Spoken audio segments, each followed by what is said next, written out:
I want to read off some really quick high-level numbers, just an example of supply chain issues, because that's very vague. I figured that this example I'm about to share is an embodiment or a proxy for what the supply chain issues really are. And the example I want to share is actually the port of Savannah, which is actually the US's third largest port. And credit to this New York Times article that we found, but here are just a few really quick statistics.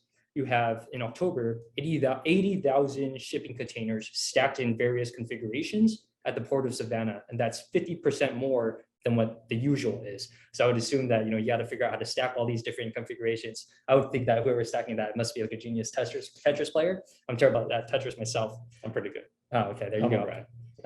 Another really quick statistic: you have 700 containers just left at the port for more than a month, and these containers aren't being picked up and being brought to warehouses. They're not being picked up and being brought to where they're supposed to go. So they're just stuck there, either because there's a shortage of truck drivers to bring them to where they're supposed to go, or maybe they're just in the wrong place, right? So that's kind of another example. A record average of 92 days for manufacturers to assemble their parts and raw materials in order to make goods. So you have to wait 3 months just to get your supply chain started, right? So that's kind of the supply chain issues that we're really seeing, and just putting some more context around that. 92 days.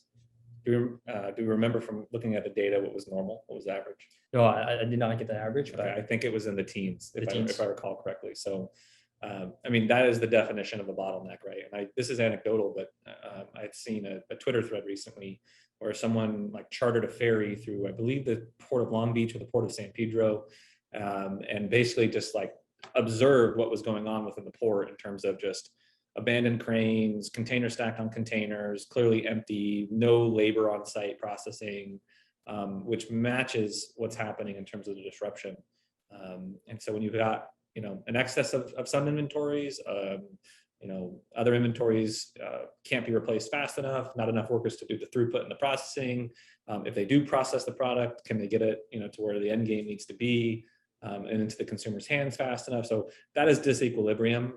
Obviously, COVID turned the entire world on its head, and it's just going to take time to flush itself out. Yeah, exactly. And it's hard to say how long these supply chain issues are going to continue, but I do think it's important to remember that these supply chain issues are a symptom of COVID. And now that COVID is trending in the right direction for the most part, I would be more optimistic than pessimistic, but obviously it remains to be seen.